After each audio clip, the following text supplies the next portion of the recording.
Hai guys, ketemu lagi dengan saya Ajeng yang suaranya false dan ngomongnya belepotan. Untuk kalian yang baru mampir di channel ini, saya sarankan untuk menonton video yang sebelum-sebelumnya agar tidak bingung dengan alur ceritanya. Bisa dicek di playlist ya guys. Saya juga mau mengingatkan kalau pembahasan light novel ini mengandung spoiler. Jadi kalau kalian gak suka spoiler, silahkan berhenti menonton. Pembahasan kali ini akan kita mulai dari chapter 344 sampai dengan 347. Mari kita cus! Di video sebelumnya, kita sudah bahas sampai Yowon dan para pengikut kultus menolak untuk berlutut di hadapan titah kaisar. Zhu Taikan, putra kedua dari kaisar saat ini, merasa tidak senang dengan kearoganan kultus iblis. Zhu Taikan bertukar posisi dengan Yu Qing, pejabat istana yang ikut rombongan istana. Mereka berencana akan memberi pelajaran pada kultus iblis. Namun rencana mereka gagal. Yu Qing yang punya maksud lain membuat murka para pengikut kultus. Singkat cerita, Yu Qing kehilangan kedua tangannya oleh Yowon. Kemudian Yowon dari awal sudah tahu kalau Yu Qing bukanlah Zhu Taikan yang asli. Zhu Taikan asli sangat keras kepala dan gak tahu diri. Sampai akhirnya Yowon memberikan pelajaran dan memberitahukan Zhu Taikan alasan perjanjian non-agresi antara Murim dan kekaisaran terbentuk. Setelah merasakan langsung kekuatan Yowon, Zhu Taikan menjadi ciut. Saat Yowon akan membuka gulungan titah kaisar, tiba-tiba saja Yu Qing teriak kesakitan. Saat Yowon menoleh padanya, mata, hidung, dan mulutnya telah mengeluarkan darah hitam. Kita flashback sedikit ke saat si Yu Qing dilempar Yowon ke para pengikut kultus ya guys. Pria gembul itu meringis kesakitan sambil melirik ke para pengikut kultus dengan tatapan ketakutan. Pria itu adalah Yu Qing yang berpura-pura menjadi Zhu Taikan. Alasan kenapa dia dilemparkan ke tempat para pengikut kultus berada adalah supaya dia nggak bisa kabur. Dalam keadaan seperti itu, Yu Qing tetap nggak tahu diri dan berteriak kalau dia adalah pejabat istana, jadi mereka nggak boleh mendekat. Para pengikut kultus bersikap masa bodoh. Merasakan suasananya menjadi mencekam, Yu Qing berpikir dia pasti bakal mati. Padahal dia sempat berpikir semua sudah berjalan sesuai rencananya tadi, tapi kenyataannya tidak. Saat itulah seseorang berjalan menghampiri Yu Qing dengan tatapan dingin. Dia adalah Mukien dari sekte pedang ilusi atau Sword Illusion. Sebenarnya Mukien ingin membunuh Yu Qing, tapi dia menahannya karena Yu Qing harus hidup, karena itu adalah perintah dari The Lord Yowon. Mukien membebat kedua tangan Yu Qing untuk menghentikan pendarahan dengan sobekan bajunya dan menotok titik darahnya agar Yu Qing gak bisa menggunakan tenaga dalamnya. Dalam situasi ini seharusnya Yu Qing bunuh diri, tapi dia terlalu pengecut untuk melakukannya. Menurutnya mending jadi budak daripada mati. Tapi sesuatu yang tidak terduga terjadi. Yu Qing merasakan kalau suhu tubuhnya menurun. Kemudian dia merasakan sakit yang luar biasa, seperti ada seseorang yang sedang menusuk-nusuk organ dalamnya. Dan dia pun berteriak kesakitan. Nah ini sekarang kita udah mulai kembali ke yang awal tadi ya. Para ketua sekte terkejut dan menghampirinya untuk melihat ada apa, dan mereka melihat darah hitam mengalir dari setiap lubang di tubuh Yu Qing kecuali telinganya. Darah itu berbau busuk dan berasap saat menyentuh tanah. Mereka semua tahu kalau itu adalah racun. Semua ketua sekte mundur secara bersamaan karena berbahaya. Yu Qing pun menyadari kalau dirinya telah diracun.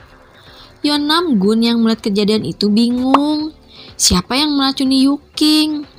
Awalnya dia berpikir jangan-jangan kultus yang meracuni Yu Qing, tapi itu nggak masuk akal. Yowun telah menegaskan kalau dia bisa membunuh semua rombongan kalau dia mau.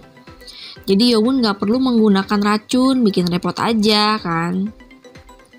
Sementara itu, Yuking merasa bingung dan frustasi.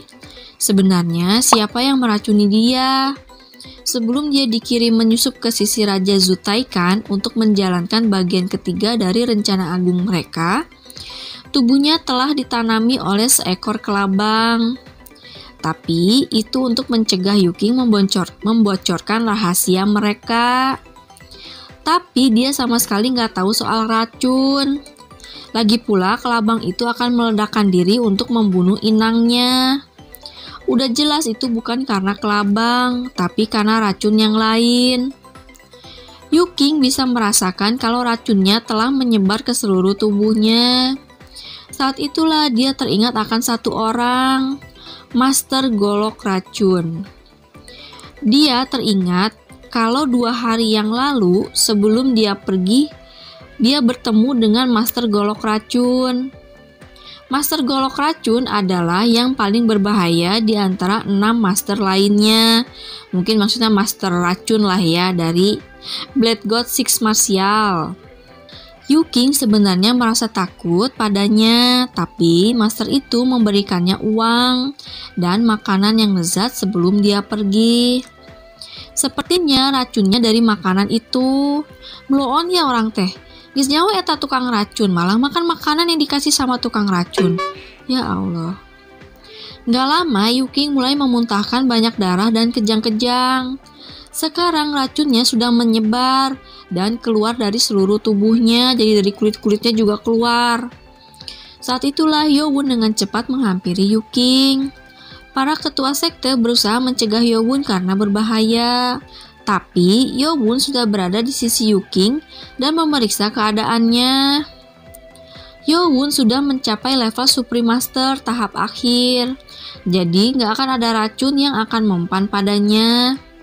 Racun itu langsung menguap ketika menyentuh kulit Yowun. Melihat itu semua ketua sekte merasa terpana menyadari kalau Yowun telah naik level. Yowun gak peduli dengan itu dan memeriksa keadaan Yuking. Dia merasakan detak jantung tapi mulai melambat. Yowun gak bisa membiarkan Yuking mati. Yowun menyadap telepati antara Yuking dan Zutaikan tadi.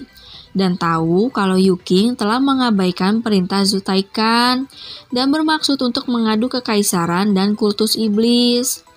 Udah jelas kalau Yuking adalah mata-mata dari pihak lain. Yowun pun mencoba memasukkan energinya untuk mendorong racun itu keluar. Tapi sudah telat karena racunnya sudah menyebar ke seluruh tubuh Yuking. Jadi kecil kemungkinan Yuking bisa selamat dari racun itu. Yowun pun menanyakan apa yang sebenarnya terjadi tadi. Mukian menjawab kalau dia menotok titik darahnya agar Yuking gak bisa menggunakan tenaga dalamnya. Dan saat itulah tiba-tiba dia keracunan. Yowun mengerutkan dahinya. Itu artinya racun aktif saat sirkulasi aliran energi dalam tubuh berhenti. Udah jelas ini untuk mencegah Yuking membocorkan informasi. Siapa sebenarnya yang bisa memberikan racun seperti ini? Yowun pun mengecek tubuh Yuking untuk mencari petunjuk dari mana dia berasal. Dan Yowun menemukan kalau Yuking menguasai skill Bichu Art. Bichu Art adalah skill yang diciptakan oleh sekte Sorim dari Force of Justice. Alasan kenapa Yuking gembul adalah karena dia berlatih skill ini. Skill ini sangat terkenal, tapi skill ini mengharuskan orang yang mempelajarinya untuk menggemukkan dirinya agar gerakannya menjadi lambat. Makanya, meski terkenal tapi tidak populer. Apa Yuking mata-mata dari Force of Justice? Dilihat dari skill yang digunakan Yuking sepertinya begitu. Tapi kenapa Force of Justice mau mengadu domba antara kekaisaran dan kultus iblis? Ini aneh. Seketika, Yowun seperti menyadari sesuatu dan meminta Nano untuk melakukan MRI pada Yuking. Augmented reality mulai terlihat di mata Yowon, dan pada telapak tangannya terlihat cahaya merah redup. Yowon memulai MRI dari kepala. Saat itulah Yowon melihat sesuatu yang sudah dikenalnya. Sesuatu yang kecil sedang menggeliat di dalam kepala Yuking. Gerakannya melambat karena ikut mati secara perlahan-lahan seperti inangnya. Sesuatu itu adalah seekor kelabang. Kelabang yang sama dengan yang ditarik Yowon dari kepala Lee Baek, master pedang dari Blade God Six Martial. Perbedaannya hanya kelabang Yuking akan mati. Saat itulah kepala Yuking terkulai dan dia pun mati. Sesaat setelah Yuking mati, kelabang itu pun meledak. Puts! Dan berubah menjadi cairan yang keluar dari mata Yuking. Di waktu yang sama, di ruangan batu gelap di Gunung Kuning yang terletak di Kastil Jolgang, sebelumnya itu ini Kastil Jurkang ya guys, tapi saya ganti jadi Jolgang, terdengar suara teriakan aneh dari kelabang merah yang berada di dalam kotak kayu di atas meja. Seorang pria dengan wajah tersembunyi di bawah bayangan sedang menatap kotak kayu itu. Kelabang itu bergetar dan meledak. Pria itu menutup kotak kayu itu dan bergumam dengan kesal. Lagi-lagi kultus iblis. Pada penutup kotak kayu itu terdapat tulisan, Rencana Agung Ketiga, Mata-mata Kultus Iblis. Kali ini dia nggak perlu meledakkan kelabang itu, karena mata-matanya telah diatur agar segera keracunan ketika mengalami ancaman yang berbahaya. Pria itu berpikir kalau Yowon gak akan mungkin bisa tahu apa yang mereka rencanakan. Rencana kedua mereka gagal total. For your info, rencana kedua itu yang waktu kejadian dengan Yi Burui ya guys. Orang yang ngebuat Chun Yujong menggunakan teknik blood reversion art. Siapa tahu kalian lupa gitu kan. Astagfirullahaladzim. Jika rencana itu berhasil, maka kultus akan jatuh ke tangan mereka. Tapi mereka bahkan kehilangan mata-mata yang telah bertahun-tahun menyusup ke kultus iblis dan menunggu rencananya dijalankan. Seenggaknya dia telah membuat keberadaan kelabang itu tersembunyi dan tidak meninggalkan jejak apapun.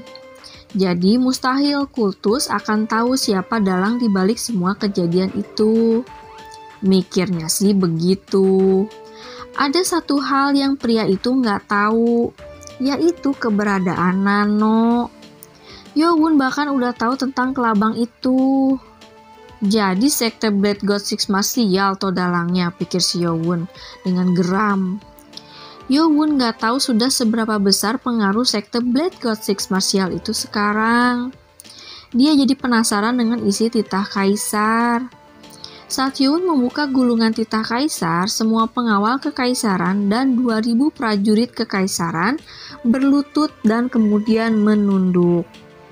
Tapi Yowon dan para pengikut kultus tetap berdiri dengan angkuh. Yeon Namgun yang dengan susah payah berlutut karena kakinya terluka menggertakkan giginya melihat hal itu. Tapi nggak ada yang bisa dilakukannya. Makanya bang, cepat jadi kuat. Kalau lu lebih kuat dari siapapun, lu bisa ngapain aja. Yowon membaca isi gulungan itu. Berbeda dari sikap arogan Zhu Taikan, isi suratnya ditulis dengan sopan. Menganggap kultus iblis setara dengan kekaisaran. Isinya lebih ke sebuah surat daripada sebuah perintah.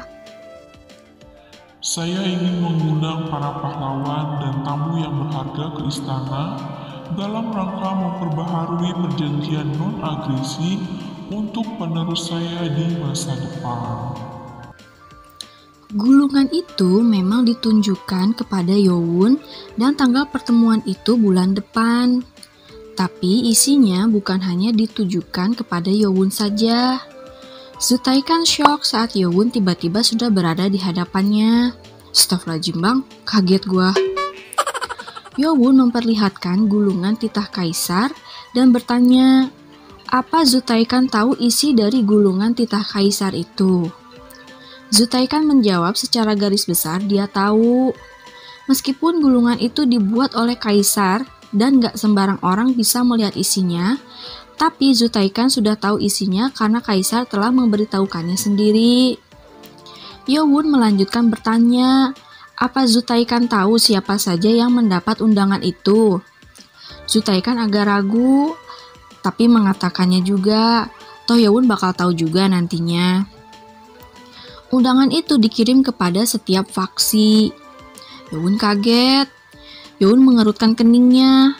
Itu artinya di istana akan ada 3 pimpinan dari 3 faksi di hari yang sama. Pimpinan 3 faksi berkumpul di suatu tempat. Itu adalah hal yang sulit untuk terjadi, meskipun bukan berarti tidak mungkin. Sampai dengan hari ini, hal itu hanya pernah terjadi 5 kali saja. Dari awal terbentuknya Murim kan. Apa Blade God Six Martial berniat untuk membuat ketiga faksi saling berperang? Itu rencana yang mungkin saja terjadi. Tapi Zutaikan mengatakan sesuatu yang tidak terduga. Kalau bukan hanya 3 faksi saja yang diundang, tapi masih ada 1 faksi baru lagi. Faksi baru yang disebut Sekte Blade God Six Martial atau Sekte Dewa Pedang 6 Bela Diri. Scene pun berubah. Lokasi keempat faksi tersebar di berbagai arah. Jadi setiap perwakilan pembawa pesan dari istana akan sampai ke tempat tujuan di waktu yang berbeda dalam waktu 2 minggu. Perwakilan yang sampai lebih dulu adalah rombongan Zhu Taiyun yang pergi ke pusat sekte Wulin di wilayah Namgun. Zhu Taiyun adalah putra pertama kaisar yang disebut-sebut akan menjadi penerus tahta kekaisaran. Dengan berkunjungnya Zhu Taiyun, sekte Wulin telah berpesta selama 3 hari berturut-turut. Banyak wanita cantik yang sedang menari menghibur para tamu dan para pemusik yang mengiringinya. Selama pesta berlangsung, pimpinan utama sekte Wulin, Yon Bukeng, duduk di sebelah Zhu Taiyun. Zhu Taiyun merasa puas karena dijamu langsung oleh pimpinan utama sekte Wulin. Di bagian dalam terdapat para pimpinan dari berbagai klan atau 17 pimpinan sekte Wulin. Enggak semua hadir di perjamuan itu. Satu ketua yang berasal dari sekte Sorim tidak hadir karena dia adalah seorang biksu, jadi kan gak mungkin ikut pesta juga kan. Di saat yang bersamaan, di luar ruang pesta diadakan, seorang wanita cantik sedang berbicara dengan seorang pria berbaju sekte bunga gunung. Pria itu memprotes, apa bijaksana mengadakan pesta selama 3 hari berturut-turut, padahal mereka belum menemukan semua mata-mata yang menyusup ke Wulin. Wanita cantik yang ternyata adalah Jegal Sohi itu menjawab dengan tenang kalau yang mereka lakukan itu perlu, mengingat Zhu Taiyun kemungkinan akan menjadi kaisar di masa depan. Jegal Sohi dan pria yang bernama Pung Chongwun yang juga ketua ke-6 sekte Wulin adalah strategis kedua di sekte Wulin. Setelah mereka kembali dari kultus iblis, mereka telah bekerja keras selama beberapa bulan ini untuk menemukan mata-mata di sekte Wulin. Berbeda dari kultus iblis yang terdiri dari satu grup raksasa, sekte Wulin adalah gabungan ratusan klan. Jadi sangat sulit untuk menemukan semua mata-mata itu. Namun Jegal Sohi bersiasat memasang perangkap dan menemukan banyak mata-mata di antara mereka. Yang mengejutkan, semua mata-mata itu bersembunyi di antara 9 klan Wulin. Tapi tetap saja masih ada banyak mata-mata yang harus ditemukan. Yang menjadi pertanyaan adalah, sejak kapan mereka menempatkan mata-mata itu? Sudah berapa lama? Hal ini membuat bingung, karena sekte Blade God Six Martial belum lama munculnya.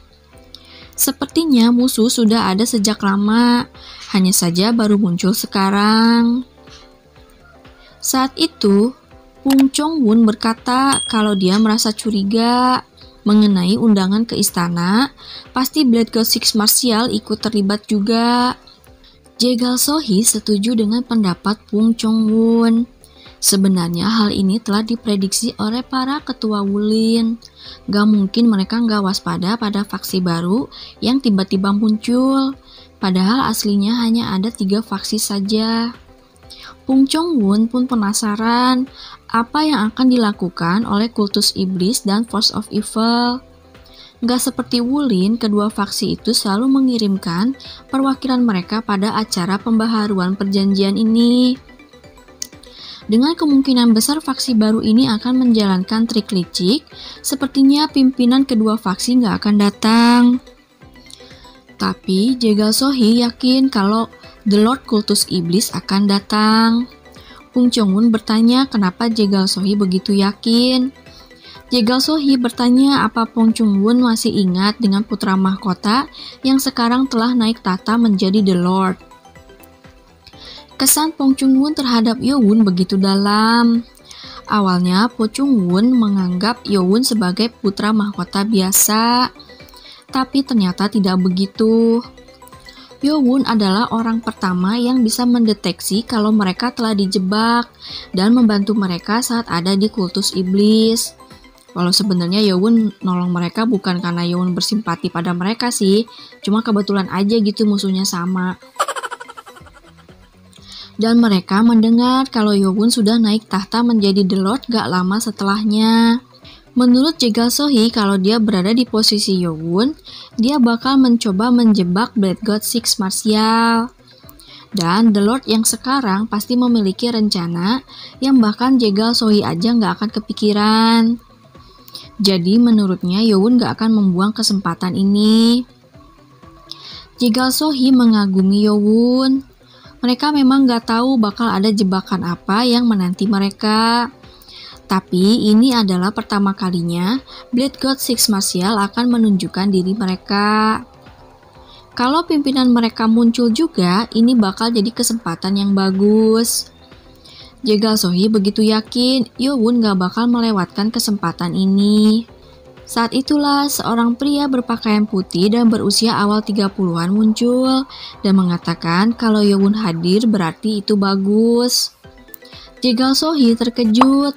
Pria itu adalah tunangannya dan putra pertama dari pemimpin utama sekte Wulin, Yeon Buso.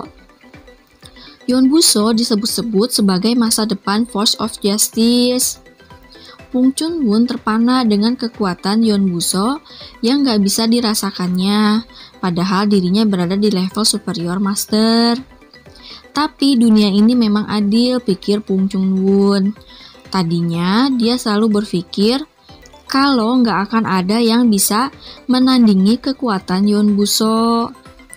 Tapi pikiran itu berubah setelah kembali dari kultus iblis.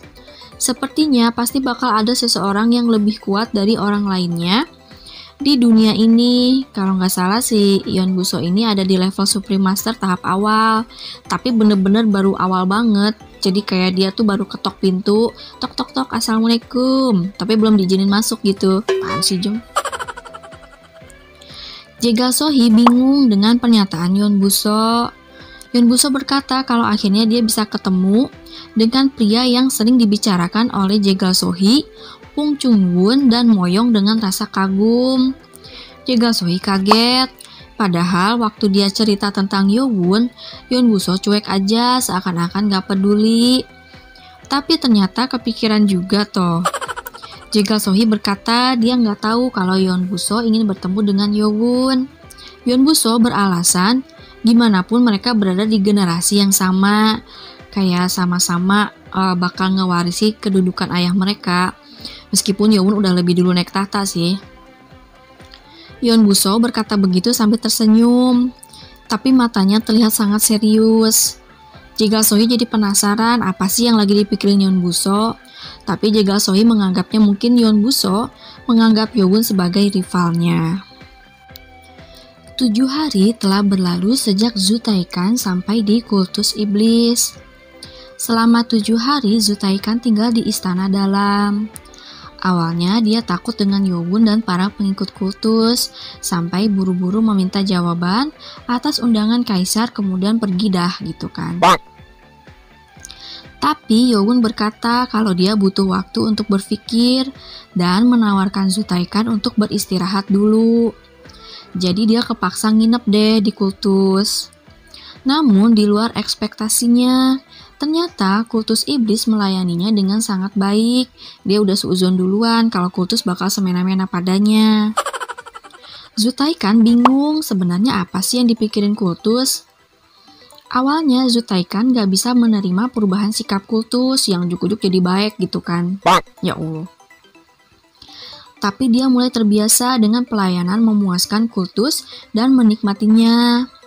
Dia bahkan berharap kalau The Lord mau menerima undangan itu. Zutaikan butuh pencapaian agar bisa mendapat perhatian, maksudnya perhatian kaisar. Saat dia terpilih untuk mengantarkan titah kaisar, gak ada satupun penghuni istana, bahkan kaisar sekalipun, yang berharap kalau The Lord Kultus akan menerima undangan itu. Kultus dan Force of Evil selalu mengirimkan perwakilan mereka saja. Jadi mereka udah gak berharap, takut di PHP-in gitu. Tapi jika The Lord menerima undangan itu, maka hal itu akan menjadi sebuah kehormatan untuk kaisar saat ini. Zutaikan ingat kata-kata kaisar bahwa negosiasi adalah senjata yang kuat. Mungkin hal ini bisa memberikan kesempatan untuk Zutaikan agar kemampuannya diakui dan dia bisa menjadi putra mahkota. Dia dengar kalau pemilihan putra mahkota akan diumumkan pada acara ini. Jadi dia akan melakukan segala cara agar bisa terpilih. Saat itu seseorang mengetuk pintunya. Orang itu adalah Yeon Namgun. Malam sudah larut saat Yeon Namgun datang. Setelah mereka duduk, Zutaikan mengirim telepati pada Yeon Namgun dan menanyakan apa menurut Yeon Namgun The Lord bakal menerima undangan kaisar. Namun Yeon Namgun terdiam dan celingak-celinguk, kemudian melepaskan energinya membuat pelindung energi yang melingkupi ruangan itu agar mereka bisa bicara bebas tanpa harus menggunakan telepati dan orang luar nggak akan bisa mendengarnya. Zutaikan pun merasa lega dan mulai bercerita tentang apa yang dipikirkannya tadi, tanpa tahu kalau ada seseorang yang kuat di atap ruangan itu yang bahkan Yeon Namgun pun nggak menyadarinya, sedang mendengarkan pembicaraan mereka lagi nguping. Sementara itu di waktu yang sama di ruang pengobatan istana dalam, tabib iblis Baek Jong-woo dan tabib lainnya sedang mengamati tabib dewa Gamrosu melakukan pengobatan secara hati-hati. Seorang pria botak dengan wajah pucat yang sedang berbaring itu adalah The Lord sebelumnya, Chun Yu-jong. Jadi mereka lagi ngobatin Chun Yu-jong. Gamrosu sedang menusukkan jarum-jarum akupuntur di kepala licin itu. Tabib Baek Jong-woo terkagum-kagum melihat Gamrosu yang telah melakukan pengobatan dengan jarum dan menggunakan obat-obat herbal secara bersamaan selama 2 jam langsung tanpa istirahat. Pengobatan yang dilakukan Gamrosu itu untuk mengobati jantung Chun Yu-jong. Semua tabib yang ada di situ syok.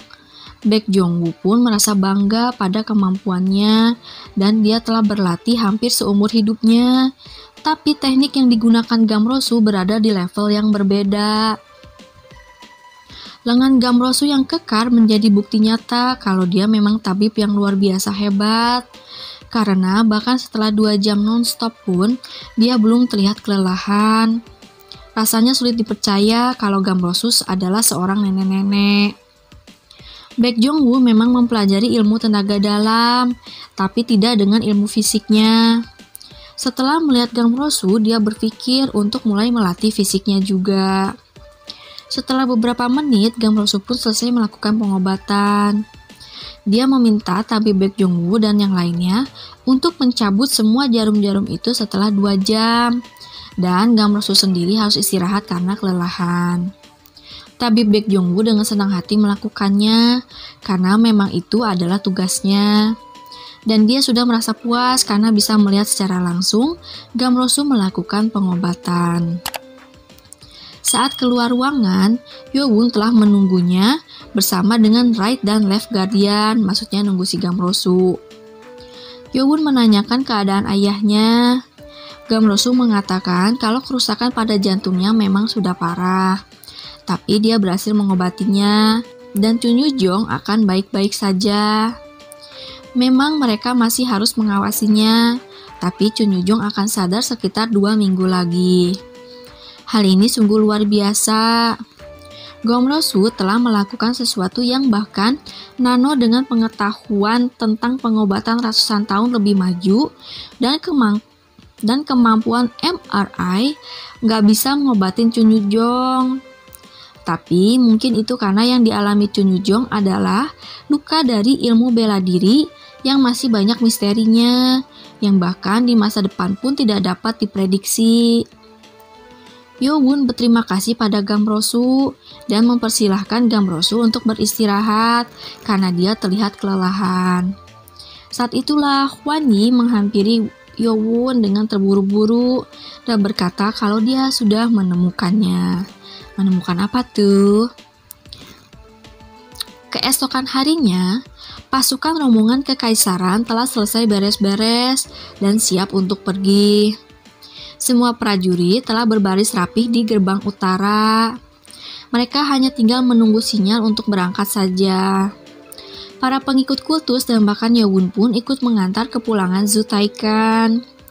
Zu Taikan menunduk dan berterima kasih pada Yowon karena telah dijamu dengan baik.